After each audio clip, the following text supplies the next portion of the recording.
Câmara, Campinas. Boa tarde a todos e a todas. Vamos dar início aqui a uma coletiva de imprensa. Eu convidaria aqui a deputada Márcia Lia, da Comissão de Direitos Humanos da Assembleia Legislativa. Também queria convidar aqui o meu colega e companheiro, o vereador William, da cidade de Sumaré.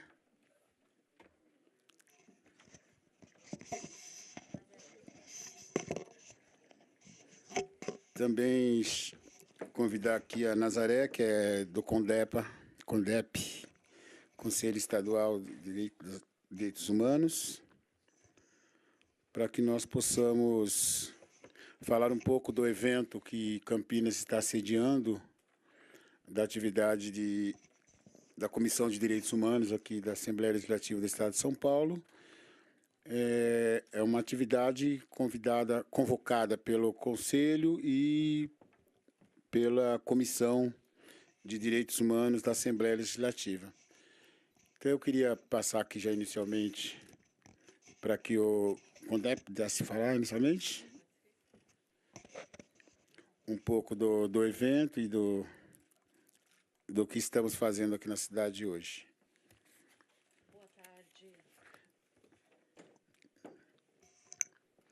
Boa tarde a todas e a todos, né? É um prazer enorme a gente estar aqui na região e na cidade de Campinas para tratar de um tema muito caro, né, para o Conselho Estadual de Defesa dos Direitos da Pessoa Humana, né, e da Comissão de Direitos Humanos da Assembleia Legislativa. E essa é uma ação conjunta, né, do CONDEP e da comissão, com o objetivo de revisar o Programa Estadual de Direitos Humanos, né? E a estratégia de discutir a revisão do programa é a partir das audiências públicas por todo o Estado de São Paulo, né? Para que a gente tenha uma revisão mais próxima possível da realidade dos nossos municípios e das nossas regiões administrativas, né? Então, o objetivo inicial é justamente fazer a revisão de um programa que está em vigor desde 1997. Então, se faz necessário mesmo fazer essa revisão no momento e na conjuntura atual que nós estamos, né? E não se pode pensar em fazer uma revisão a partir só da capital, né? Ou a partir só da Assembleia Legislativa ou só do CONDEP. É necessário fazer essa revisão com a população, com os militantes de direitos humanos, com as pessoas que na ponta são violadas em seus direitos. E o objetivo dessa atividade aqui é justamente isso, né? A gente fez já uma primeira audiência em Araraquara. De lá para cá, a gente também tem repensado um pouco a metodologia. Em Araraquara, a gente fez apenas o debate. Aqui vai ser uma sequência também de visitas. Nós estivemos na ocupação da Vila Soma, né, que foi um momento muito importante para a gente, de conhecer a luta, de entender as violações de direitos humanos que acontecem no campo da moradia e no campo da intervenção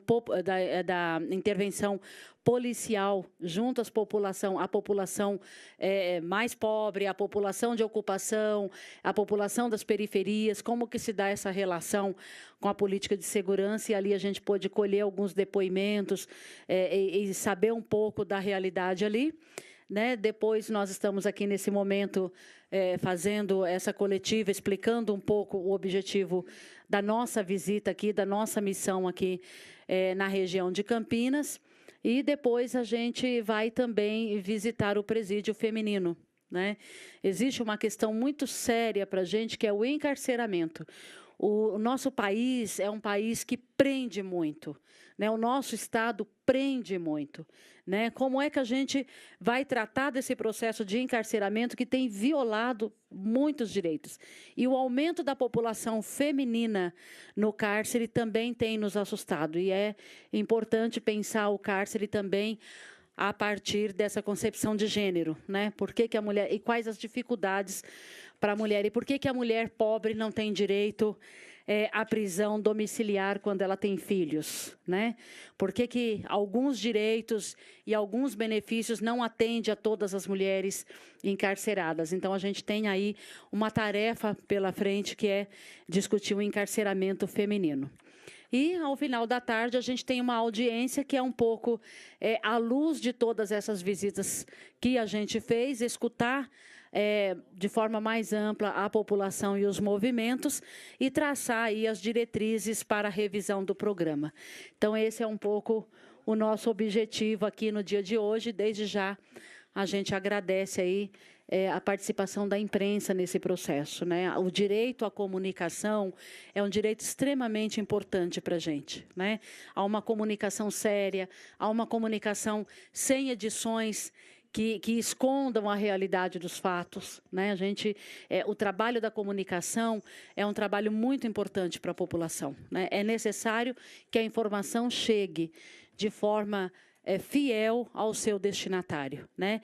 É importante que a comunicação ela chegue de forma formativa às pessoas. A comunicação ela tem um papel importantíssimo na formação e no processo de educação em direitos humanos, né? E uma das questões que a gente está trabalhando também é o Plano Estadual de Educação em Direitos Humanos, e tem um eixo que fala especificamente da educação, da comunicação e educação em direitos humanos. E, nesse sentido, a gente agradece aí a presença da imprensa e ficamos à disposição. Obrigado. Passaria, então, aqui rapidamente para o William. Obrigado, Carlão. Boa tarde a todas e a todos. Deputada Marceli, representante do CONDEP, o vereador Carlão, esse dia de atividade para a gente aqui da região é um dia histórico, né? Porque a região de Campinas tem tido um afeto e uma quebra dos direitos humanos constantemente, diariamente, na nossa região. E virar os olhos para a região de Campinas, olhando para os direitos humanos, para a gente é muito importante. Faço referência aqui especialmente à Vila Soma, que tem os seus direitos humanos caçados e não garantidos diariamente, principalmente pelo abuso policial e por aquilo que a polícia tem implantado a cada dia, a cada momento naquela ocupação. Blitz na porta da ocupação, lares sendo invadidos, violados, as pessoas sofrendo repressão, apanhando, enfim, que é um cotidiano de 5 anos da ocupação Vila Soma, que resiste bravamente a todo o histórico que a gente conhece na região de Campinas. E, recentemente, como não conseguiram reintegrar a Vila Soma, deputada e a imprensa presente, nós vimos toda a retaliação e todo o problema causado com a ocupação Mandela aqui em Campinas, que foi um trágico problema e um retrato muito claro dos governantes, do governador Geraldo Alckmin e também do prefeito de Campinas, Jonas Donizete, que violou drasticamente os direitos humanos, colocando aquelas famílias de forma triste, de forma desumana nas ruas, não abrindo diálogo. Foi uma ampla participação de parlamentares da região, né, Carlão, que nós tivemos tentando diálogo a todo tempo com o governo do Jonas Donizete, com o compromisso deles darem um lar para aquela família. Então, a questão da moradia na região de Campinas tem sido constantemente afetada, violados os direitos humanos. Nós vimos também aí uma triste situação no dia de ontem, que eu já passei para o CONDEP, já passei para a deputada Marcelia, que foram as pessoas que sofreram uma intoxicação alimentar no presídio de Hortolândia. O que nos levanta uma grande suspeita quando o coronel do 48º Batalhão da Polícia Militar, que ali se resume basicamente, que fica situado na cidade de Sumaré, diz que poucas pessoas têm tosse dentro do presídio, o que pode ser um sinal, inclusive, de tuberculose. Então, a visita que nós vamos fazer, simbólica ao presídio feminino hoje à tarde, e que vai seguir essa comissão investigando os presídios, a população carcerária, as ocupações de moradia que tem sido saturada pela polícia militar, a polícia mais violenta do Brasil, a polícia que mais persegue a periferia, os negros, os pobres, as mulheres, trabalhadoras e trabalhadores. Isso tem que acabar. Então, à noite, na audiência pública, vou apresentar um dossiê para a deputada e apresentar com várias denúncias que nós temos feito, a saturação e a perseguição da polícia com as famílias da Vila Soma em horário de escola, que o helicóptero Águia da Polícia Militar militar tem ali feito uma tortura muito grande para aquelas famílias e que é o mesmo retrato de várias ocupações de várias favelas, né, Carlão, aqui na região de Campinas. Então, eu quero apresentar esse documento na audiência pública logo mais à noite e de extrema valia.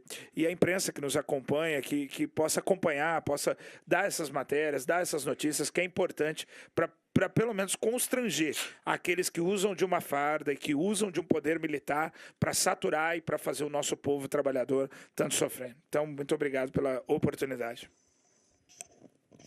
Obrigado. Eu queria, então, antes de passar para a deputada, nós aqui, como presidente da Comissão de Direitos Humanos aqui da Câmara Municipal de Campinas, nós também vamos apresentar na audiência pública um dossiê aqui de Campinas, destacando 3 aspectos que nós achamos gravíssimos e importantes.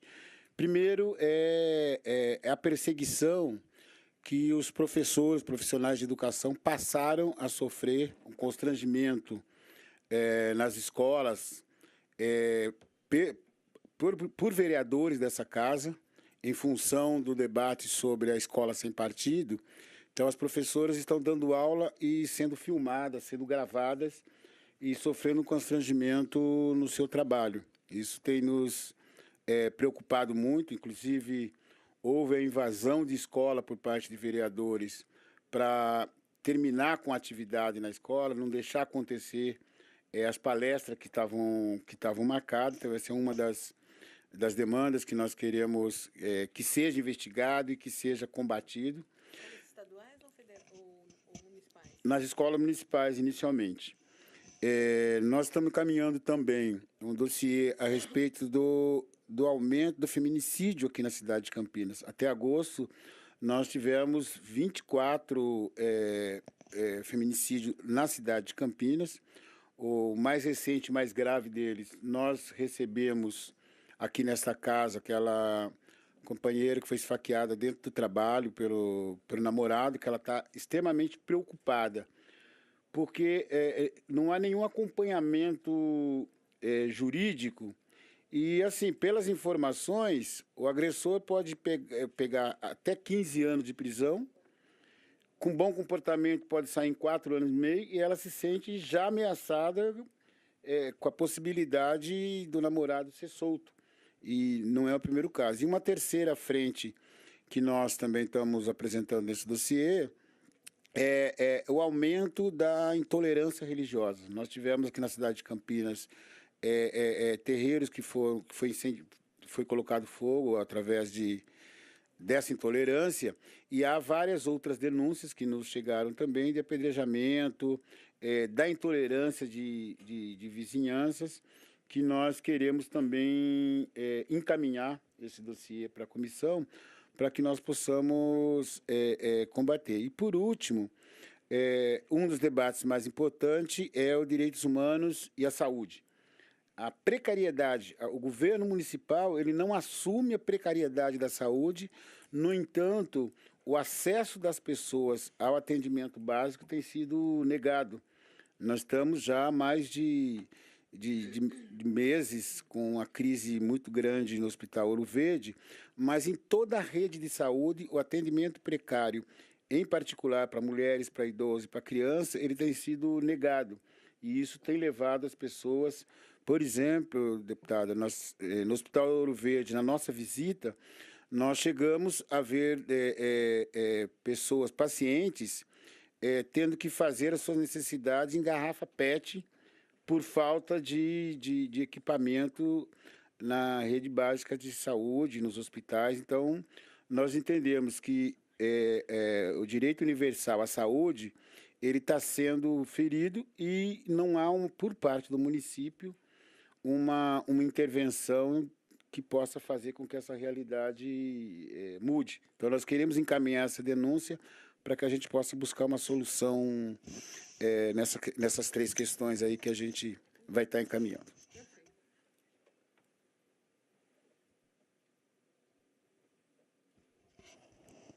Bom, boa tarde a todas e a todos, a imprensa especialmente, que está aqui conosco para ouvir um pouquinho, dizer da importância da presença da Nazaré, que é a presidenta do CONDEP, do Conselho de Direitos Humanos do Estado de São Paulo. Dizer da importância também dos nossos vereadores, que aqui estão conosco, e do representante do Movimento Nacional de Direitos Humanos, que é o companheiro Julian, que está conosco também nessa oportunidade. Bom, dizer que nós, quando chegamos à Assembleia Legislativa em 2015, imediatamente pedimos para que pudéssemos estar na Comissão de Direitos Humanos, porque temos um histórico de trabalho na questão do atendimento às mulheres, no atendimento à moradia, no atendimento aos direitos das minorias. E criamos, na nossa Comissão de Direitos Humanos da Assembleia Legislativa, uma subcomissão, e nessa subcomissão nós estamos discutindo no Estado todo, né, nós estamos fazendo regionalmente, mas já temos várias audiências combinadas e tratadas com o CONDEP, com a Comissão de Direitos Humanos. Fizemos uma há um mês e pouco atrás em Araraquara, agora estamos aqui na região de Campinas, essas audiências são regionais. Faremos dia 24, se não me engano, de novembro, na cidade de Marília. Dia 8 de dezembro faremos na cidade de Bauru e no início do ano que vem nós faremos em São Vicente, para pegar a região litorânea. A ideia dessas audiências públicas, que é o que vai acontecer hoje às 17 horas aqui em Campinas, é que a gente possa, primeiro, ouvir, como nós estamos ouvindo, e os dois vereadores vão entregar aí os dossiês para que a gente possa tomar conhecimento do que eles relatam, né, tanto o vereador William quanto o vereador Carlão, e também que a gente possa discutir com a sociedade civil, discutir com os nossos parlamentares, com as pessoas que tiverem interesse, um novo formato para um programa, para um sistema de direitos humanos no Estado de São Paulo, porque o programa existente ele é de 1997, da época do Mário Covas, né? E ele, por óbvio, que nós estamos numa sociedade que se modifica todos os dias. Então, esse programa de 97 ele está defasado, ele não tem mais, com toda essa mudança, aí nós estamos vivendo um momento muito crítico no Brasil, né, onde nós estamos perdendo não só direitos fundamentais, como também direitos trabalhistas, na iminência da votação da reforma da Previdência, enfim, todo essa parafernália crítica que nós estamos vivendo no Brasil, tudo isso deságua de uma forma muito forte, né, de uma forma muito injusta com as nossas minorias. Então, a nossa subcomissão, que é uma subcomissão para tratar das questões afetas às minorias, lá da Assembleia Legislativa, ela tem a prerrogativa e ela tem o debate de estar construindo essa nova proposta de um sistema de direitos humanos, de um plano estadual de direitos humanos, e, nessa perspectiva, a gente está dialogando com todo o Estado de São Paulo. Então, é fundamental a presença do Conselho, do CONDEP, porque representa um conselho que não é paritário, é um conselho onde a maior parte dos componentes desse conselho é da sociedade civil, portanto, as pessoas que estão no dia a dia das violações aos direitos humanos. Dizer que, quando da desocupação, quando da reintegração da ocupação aqui do Mandela, nós estivemos aqui, né, participamos de uma negociação com o secretário de governo, né, uma pessoa sem palavra, uma pessoa que não tem o mínimo respeito por ninguém, porque nós estivemos aqui, nós fizemos um acordo com ele de que não seria feita a reintegração, eles nos deu a palavra de que não seria feita a reintegração, e no dia seguinte nós fomos surpreendidos, né? O William estava nessa conversa, o vereador Carlão, o vereador Pedro Tourinho, outros vereadores, o vereador Márcio, lá de Sumaré, e outros vereadores, o Alexandre, o nosso advogado também, enfim, várias lideranças estavam lá, e ele nos garantiu de que não aconteceria, não sei se ele continua ainda como secretário de governo ou não, mas eu quero deixar consignado aqui a minha repulsa às pessoas que não têm palavras, pessoas que não cumprem acordos. Aí foi isso que aconteceu naquela ocupação, naquele dia. Portanto, é muito oportuno que o nosso companheiro William fale desse assunto, e eu quero reforçar isso, porque o poder público ele tem a obrigação, né, a obrigação de tutelar as pessoas e não de fazer como fizeram, porque as famílias foram jogadas na noite, na rua, não tinham muitas com crianças, não tinham onde dormir, e isso não é papel do poder público. Então, assim, é uma crítica contundente mesmo, porque não poderia ter sido feito da forma como foi, né? Ele não tinha o direito de dar a palavra e depois recuar. E nós tentamos falar com ele. Eu liguei pessoalmente para tentar falar com ele, e ele não nos atendeu. Então, é uma pessoa que não merece o respeito dos direitos humanos, ele não merece o nosso respeito, porque foi extremamente demagógico na forma como nos recebeu e na forma como conduziu aquelas negociações. Dizer que nós estivemos agora pela manhã na ocupação da Vila Soma, e que pudemos ter a oportunidade de ver que aquelas famílias que lá estão, aproximadamente 10 mil pessoas, né, são 2.784 famílias, 2.784 famílias que não estão naquele lugar, ocupando aquele espaço, simplesmente porque gostam de ocupar terreno vazio. As pessoas estão lá porque o governo, tanto o governo municipal, quanto o governo federal, quanto o governo estadual, não tem política habitacional, né? Nós tínhamos programas habitacionais que cumpriam uma função, e hoje não temos mais. Acabaram com o programa Minha Casa Minha Vida, né? Os municípios, por conta da existência de um programa federal, acabaram parando de fazer os seus programas municipais, os mutirões, pararam de fazer convênios com o governo do Estado também parou, né? Se vocês acompanharem a execução orçamentária do governo do Estado, vocês vão ver que o governo do Estado se compromete, coloca no seu orçamento um valor infinitamente superior ao que ele executa, né? Em muitas das políticas onde a gente tem as maiores deficiências, ele não usa o recurso do orçamento, ele direciona para outras coisas. Então, isso é uma enganação para o povo, porque quando o povo olha o orçamento, acha que vai acontecer o programa habitacional, e não acontece. Não acontece. Então, é muita falácia, é muita mentira, é muita conversa, mas, na verdade, na ponta, os governos não cumprem o papel que é de pegar os impostos, que nós pagamos muitos impostos. Esse país é um país onde a carga tributária é excessiva. Então, eles optam por fazer grandes condomínios, por investir em moradias para a classe média alta, para a classe alta, e não se preocupam em tocar programas como Minha Casa Minha Vida, que são fundamentais para que a gente possa dar oportunidade das pessoas terem o seu lar. Então, quando a gente vai à Vila Soma, quando a gente vê aquelas pessoas naquelas condições, né, morando em barracos, morando em situações precárias, eu tive essa semana na Zona Leste de São Paulo, trágica também a situação das pessoas que moram na beira do córrego, né, das pessoas que moram num clima fétido, numa situação lamentável, que viola os direitos humanos. Então, falar de moradia, de falta de moradia, é falar de violação de direitos humanos. Falar em falta de saúde, falar em precário atendimento à saúde, é falar em violação de direitos humanos. Falar que os professores estão sendo filmados por conta... Isso é um absurdo. Né? Nós temos que tomar providência em relação a isso, porque ninguém pode ter a sua privacidade, nem o professor, no exercício da sua função, ter a sua privacidade violada.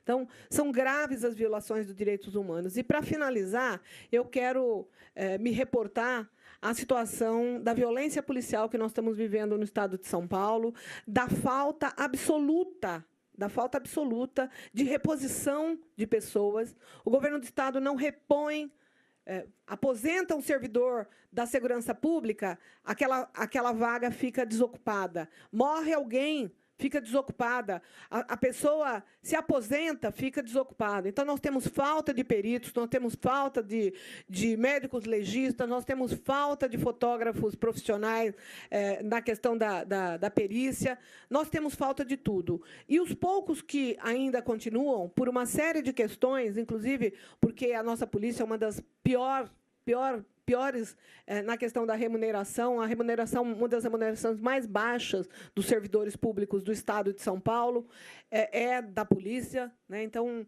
é uma situação lamentável que nós estamos vivendo no Estado de São Paulo.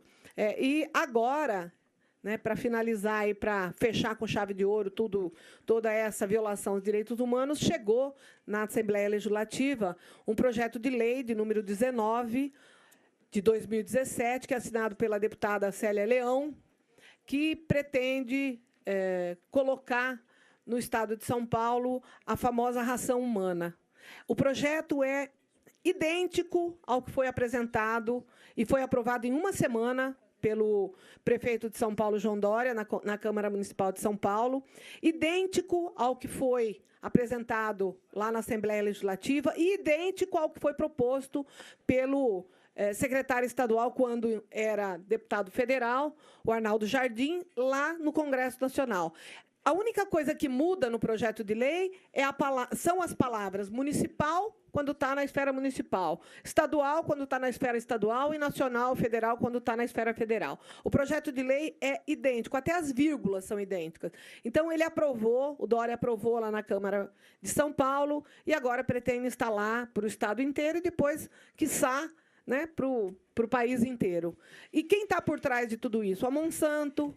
Quem está por trás de tudo isso? A Nestlé. Quem está por trás de tudo isso são os grandes conglomerados alimentícios, né, que têm aí a intenção de fazer com que a gente tenha assim, o nosso povo, o povo brasileiro, como uma cobaia para que possa ser implantada a ração no mundo inteiro, porque esse povo não pensa pequeno, eles pensam grande. Então, nós seremos, mais uma vez, assim como nós somos cobaia na utilização de agrotóxicos na agricultura, nós também seremos cobaia na questão da ração humana. Então, assim, é um absurdo, nós não vamos aceitar, nós já começamos a fazer o enfrentamento, porque isso também viola direitos humanos.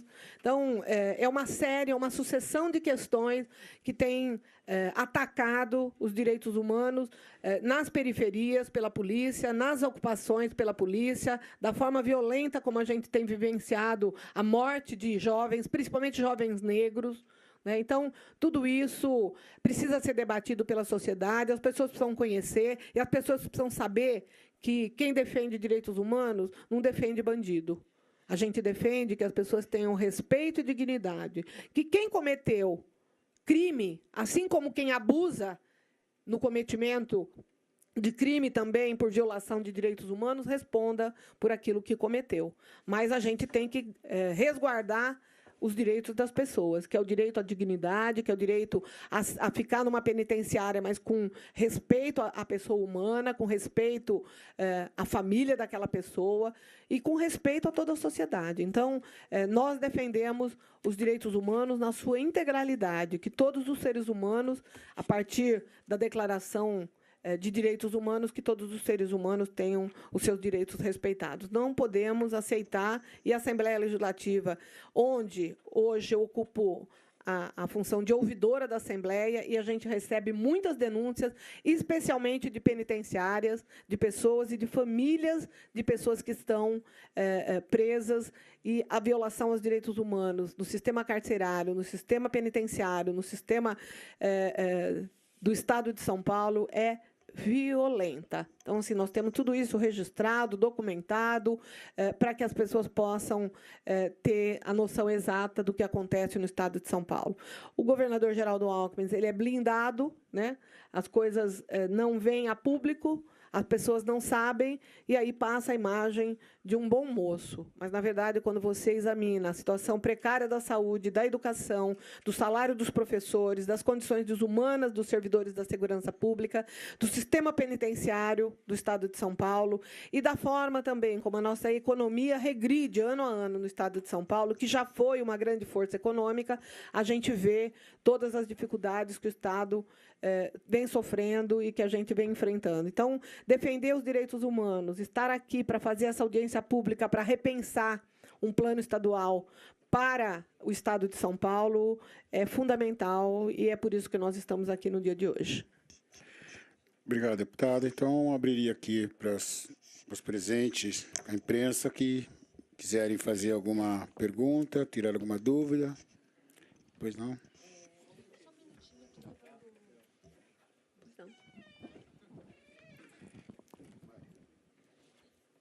Deputada, não sei, ou algum outro membro, se quiser falar, como que está essa previsão do plano?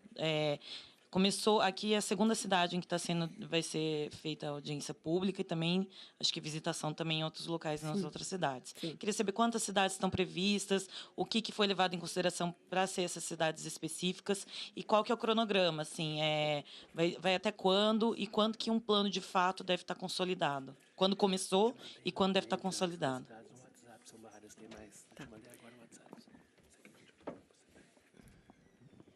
Não precisa do... Eu estava querendo pegar aquele microfone, eu estou com outro aqui. Mas, na verdade, nós temos... Nós começamos esse debate na Assembleia Legislativa no meio do ano passado. Tivemos uma série de dificuldades para aprovar o nosso requerimento por uma série de questões. Então, conseguimos aprovar, no final do ano, o requerimento, né, acho que setembro, outubro, nós conseguimos aprovar o requerimento, e aí nós tiramos um cronograma que é o seguinte. Essas são as do ano que vem, né? Sim. Deste ano, eu já falei as datas, né? Dia 25 de novembro, nós estaremos em Marília.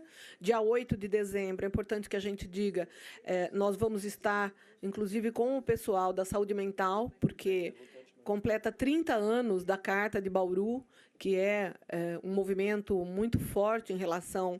E nós estamos também sentindo que está havendo uma regressão na questão da internação das pessoas que têm problemas mentais. Então, nós estamos também, junto com o pessoal que cuida e que trabalha a questão da saúde mental, nós estamos fazendo, no dia 8 de dezembro, uma audiência pública na cidade de Bauru, e, como eu já disse, ela é regional. Nós estamos com previsão para fazer, no dia 8 de fevereiro, em Santo André, no dia 9 de março, em Ribeirão Preto, dia 23 de fevereiro, em Sorocaba, 23 de março, no Vale do Paraíba, 27 de abril, no Vale do Ribeira, dia 6 de abril, em São Vicente, e dia 10 de maio, fechamos com uma grande audiência pública na capital, e, a partir daí, nós estamos fazendo relatórios, né, de cada uma dessas audiências. Já fizemos todas as sugestões da audiência de Araraquara, da audiência regional. Araraquara foi em agosto. Final de agosto. 30 de agosto? 28. Eu não me lembro. Eu sei que foi no final de agosto, e agora a gente está fazendo aqui. Como a gente tem que deslocar... Obrigada, viu? Como a gente tem que deslocar uma estrutura razoável para a gente poder fazer a mobilização, fazer o diálogo, então a gente dá um espaço relativamente maior, né, entre uma audiência e outra, para que a gente tenha tempo de mobilizar, para que a gente tenha tempo de avisar, de fazer o convencimento das pessoas da importância que é a gente debater esse tema.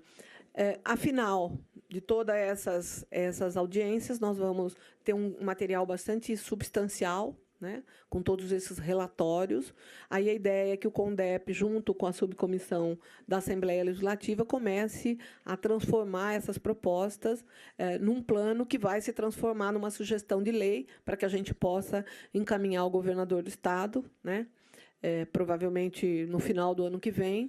E a gente espera, sinceramente, que o próximo governador possa, se Deus quiser, né, que seja uma pessoa que tenha uma visão da importância desse debate, que a gente possa estar fazendo a entrega, um ato solene da Assembleia, para que o governo possa efetivar e transformar o plano numa lei. É muito antigo que nós temos, é de 1997. Então, nós queremos encaminhar e apresentar o mais rápido possível, mas acredito que antes do final do ano que vem a gente não tenha condições de apresentar.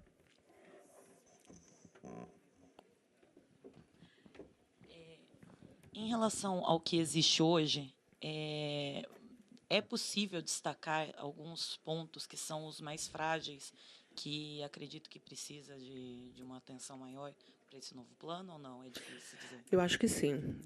São muitas as questões que a gente precisa discutir, né? E eu acho que a gente parte da violência que nós estamos vivendo na nossa sociedade, acho que a gente tem que colocar alguns mecanismos para que a gente possa combater isso de uma forma mais efetiva.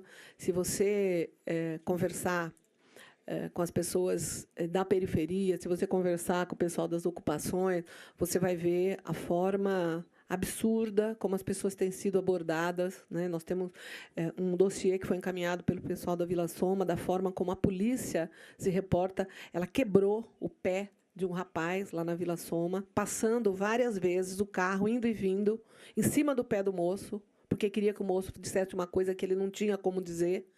Né? A forma como, há algum tempo atrás, eles abordaram um moço que tem deficiência numa das pernas, e eles tocavam o moço em cima daquela perna machucada, da perna que ele tem deficiência física.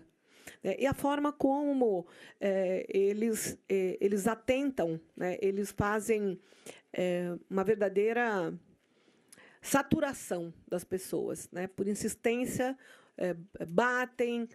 Eles estavam comentando outro dia da forma como os helicópteros da polícia sobrevoavam, quase pegando a cabeça das crianças outro dia na Vila Soma. Quer dizer, então, essa questão da violência, ela tem que ser muito bem pautada nesse plano. Nós temos que ter diretrizes, nós temos que ter condutas que sejam regradas, que sejam discutidas ali, para que a gente... Eu acho que um dos pontos mais graves que a gente tem que pensar é a questão do sistema penitenciário, do sistema carcerário. Né?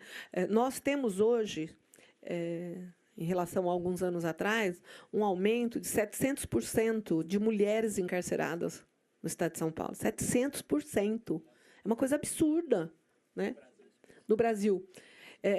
700% de pessoas, de mulheres encarceradas. Por que essas mulheres estão sendo encarceradas? Né? Por que uma mulher que está grávida e está presa preventivamente ou de forma provisória, por que ela não pode ficar cuidando dos seus filhos na sua casa? Ela tem que ficar num verdadeiro espaço solitário, onde essas mulheres muitas vezes ficam porque não são sequer visitadas pela família, pelos companheiros, que na semana seguinte arrumam outra mulher e abandonam aquela que muitas vezes cumpriu um papel que era para eles estarem cumprindo. Porque 60% das mulheres que estão encarceradas, elas estão encarceradas pelo problema da droga. Né? Então, assim, é um problema, muitas vezes elas assumem o crime cometido pelo filho, muitas vezes elas assumem o crime cometido pelo companheiro, muitas vezes elas são usadas como aviãozinho para entregar aquilo que não lhes pertence. Né? Então, são situações que a gente precisa, com muito carinho, com muito cuidado, analisar. Né? E esse plano ele tem que dar as metas, as diretrizes, ele tem que ser uma coisa que dialogue com a nossa realidade. Essa realidade não era dessa forma em 1997. Né? Hoje nós temos problemas muito mais contundentes. Então, eu acho que o plano tem que refletir isso, o momento atual, o que é que nós estamos vivendo, para que a gente tenha diretrizes, para que a gente tenha encaminhamentos de como é que esse plano vai se posicionar em relação à violação dos direitos humanos.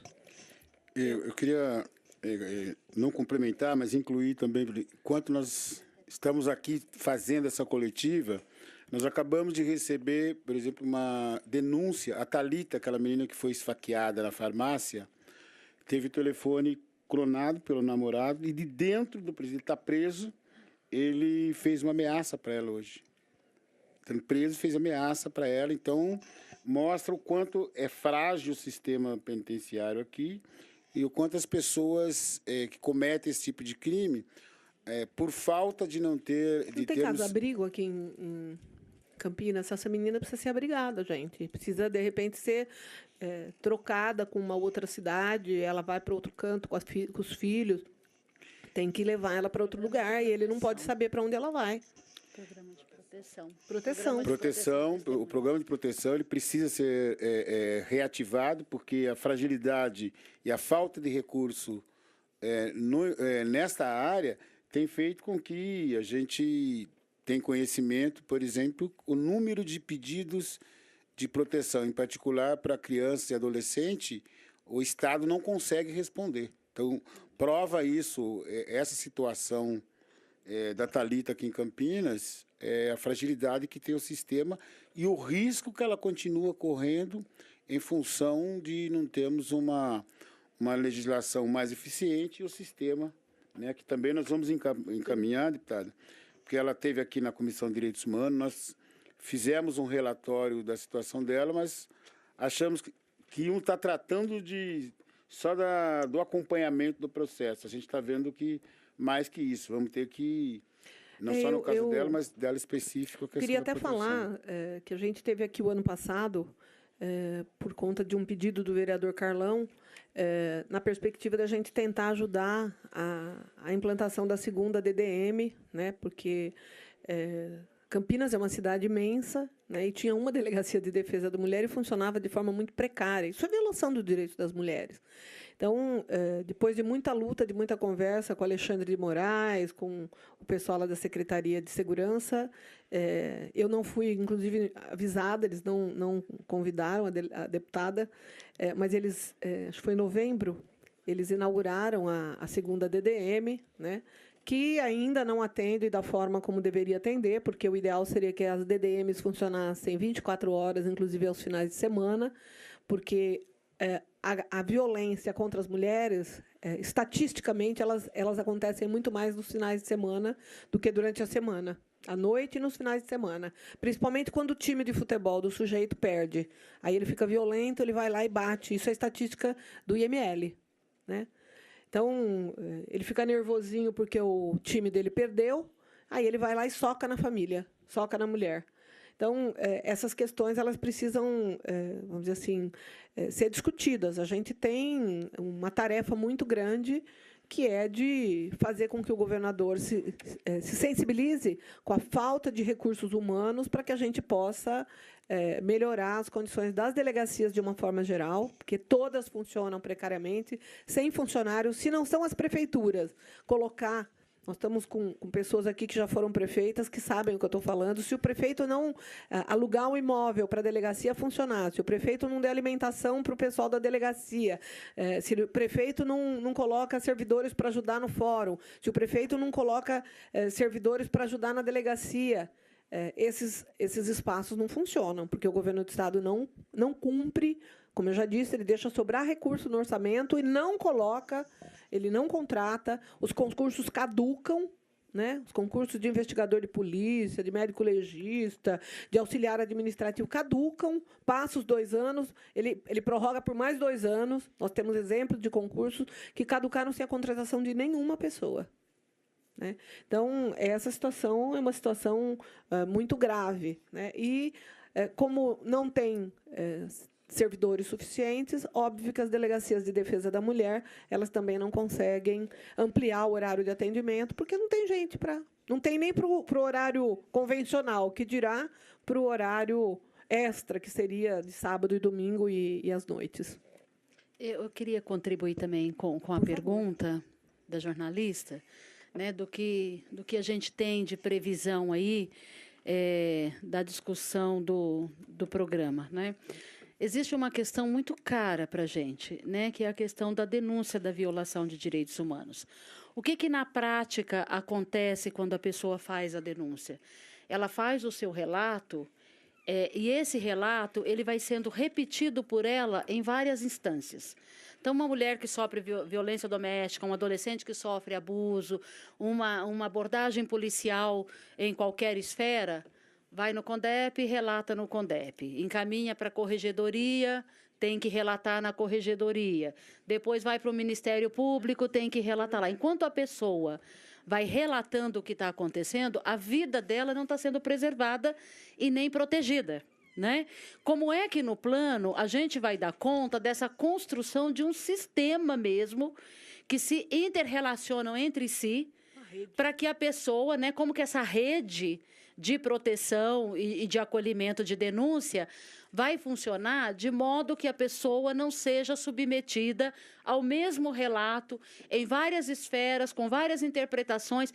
É muito, além de vexatório e humilhante, você ficar repetindo a sua trajetória o tempo todo, é um tempo muito grande que você circula entre as instituições sem que a tua vida e a tua denúncia ela seja, de fato, averiguada e a tua vida protegida e resguardada e os teus direitos garantidos ali. Como é que, no plano, a gente vai conseguir desenhar, e talvez seja a parte mais difícil do plano, que é a construção desse sistema de proteção.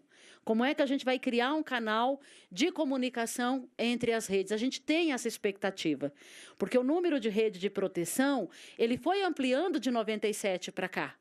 Né? Mas como a gente foi construindo esses diálogos, né? E a gente precisa dar uma direção um pouco para isso, né? É inadmissível que uma criança vítima de abuso, de violência, tenha que repetir a sua história pelo menos por 10 instituições. Ela é violentada 10 né? vezes. Ela cada vez que a gente relata uma violação, aquilo volta, a gente volta a vivenciar a dor e o sofrimento daquilo. Né? Como é que a gente vai amenizar os nossos relatos, as nossas denúncias e criar mesmo um canal que respeite as atribuições de cada órgão, mas que a gente atue de forma mais conjunta? Né? Porque o CONDEP faz o encaminhamento, o Ministério Público às vezes repete o mesmo encaminhamento, e o que a gente vê é vários e vários ofícios solicitando algumas coisas, pedindo algumas coisas, e a pessoa permanece na mesma situação de perigo e de risco. Né? Acho que isso é o mais... e tem muito a ver com a violência, no nosso entender enquanto conselho, é o que mais precisa ser trabalhado e cuidado. E os relatos mostraram bem isso hoje. Né? Mostraram muito bem. Quer dizer, a gente tem um dossiê que vai para a ouvidoria e não acontece nada. Aí esse mesmo dossiê vem para cá e o dossiê está andando. E as pessoas estão apanhando. Né? E a polícia está abordando e ninguém consegue parar. Isso, para a gente, é um aspecto importantíssimo. E o outro, que para a gente também é um aspecto importantíssimo, como é que a gente vai estruturar o controle social das políticas de direitos humanos? Como é que a gente vai fortalecer esses espaços? A gente tem um CONDEP, que é um órgão de controle externo, né, de controle social da política da assistência de direitos humanos. Como é que a gente vai fortalecer esses espaços? A gente tem 2 ouvidorias externas apenas, que é da polícia e que é da Defensoria Pública. A gente não tem, por exemplo, uma ouvidoria externa do sistema prisional. A gente não tem. Quem que é a ouvidoria? A ouvidoria é um órgão do Estado. É o Estado recebendo a denúncia do próprio, né, da população. Como é que a gente... Uma ouvidoria externa, ela está desamarrada do Estado, ela não tem compromisso e nenhuma vinculação ao Estado. Né? Como é que a gente vai garantir a ampliação das ouvidorias externas dos espaços de direitos humanos e fortalecer os conselhos o Conselho Estadual e a criação dos Conselhos Municipais de Direitos Humanos? Isso é importantíssimo. Né? Como é que o plano vai dar luz para isso? Né? Hoje a gente vive uma questão de sucateamento muito grande. Né? A gente tem uma diferença de aporte financeiro, por exemplo, da Polícia Militar para a Polícia Civil estrondosa.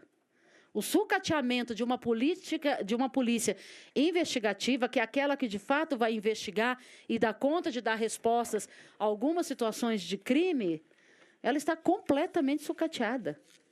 Né? Com falta de... todos os sentidos. A deputada falou muito claro, nem vou repetir isso. Né? Então, eu acho que, para a gente, 2 questões são fundamentais, além das que a deputada colocou, da violência, de todo esse processo, como é que, no plano, a gente vai dar conta da construção de um sistema de proteção. Essa pergunta, esse é o maior desafio, no meu entender, do plano. Como é que a gente vai fazer essa rede dialogar e ser efetiva na proteção?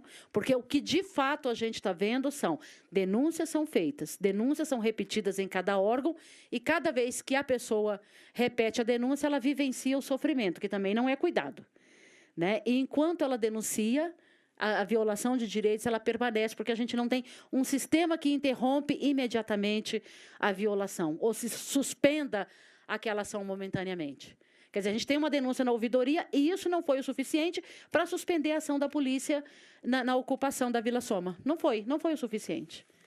Né? Por quê? Porque o sistema não dialogou. Não chega na corregedoria, não chega ali, não chega ali. E quando chega, tem que repetir tudo de novo. Né? E a questão do controle externo. Gente, o controle externo ele é fundamental para a política pública. né? O controle externo que o Estado tanto teme e tanto sofre quando a gente fala de controle externo, ele é essencial para que uma instituição ela pense no que ela está fazendo.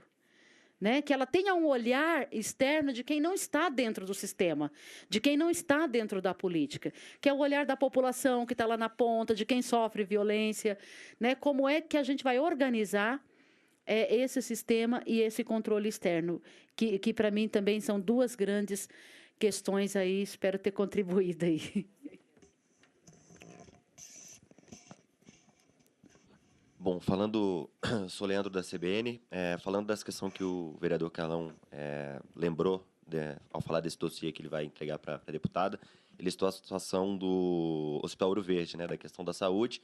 Ouro Verde, nesse semestre, está com bastante dificuldade financeira, né, a empresa que é responsável lá, a prefeitura, inclusive, está tentando resolver, segundo disseram para a gente, já fez um repasse, adiantou esse repasse. Os trabalhadores estão com os salários atrasados e já estão em greve, inclusive, muito bem lembrado.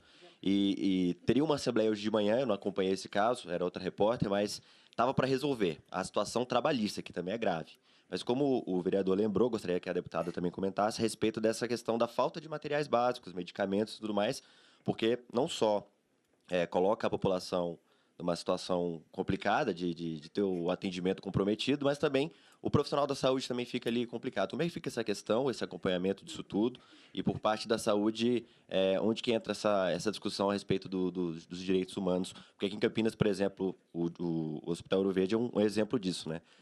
Essa falta de apoio, de aporte, acaba comprometendo todo o atendimento. Perfeito.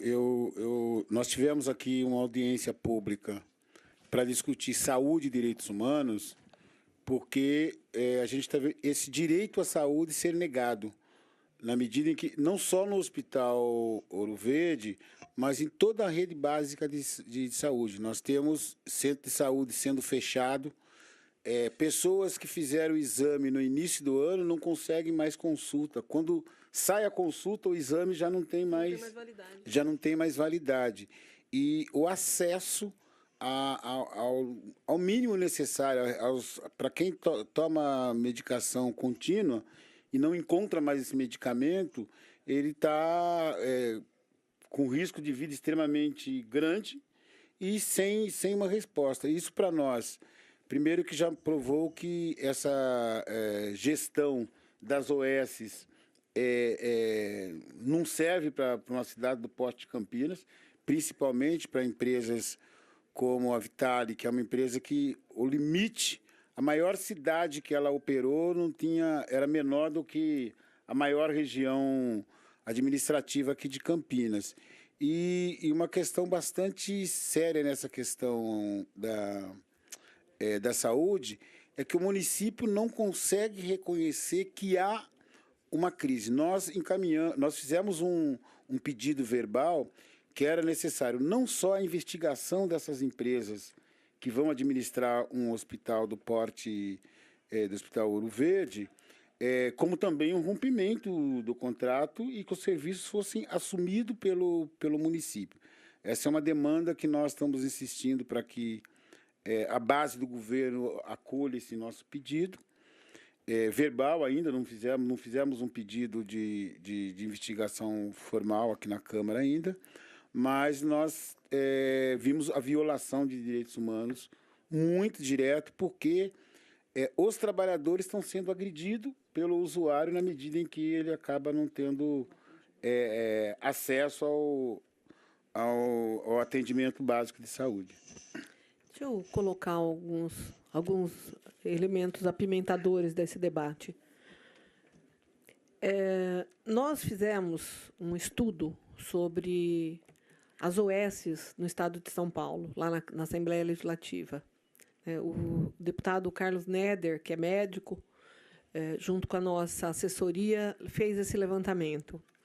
E a situação é muito desesperadora, né? Porque essas OSs, elas se prestam.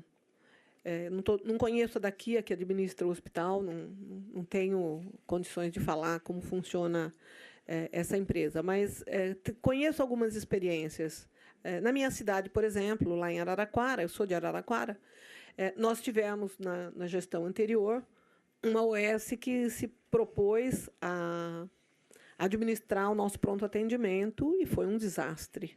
Né? A gente teve, eu era vereadora na época, a gente teve uma série de informações de desvio de recurso, e tudo isso está na justiça.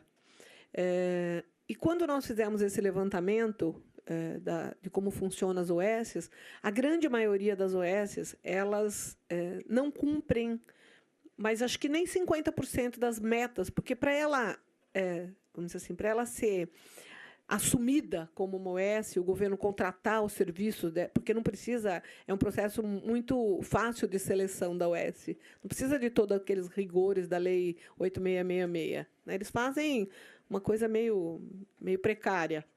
E aí o que acontece? Essas OSs, elas normalmente elas se colocam, né, na condição, e ele disse que essa daqui ela administrou uma cidade, uma unidade infinitamente menor do que o Hospital Ouro Verde.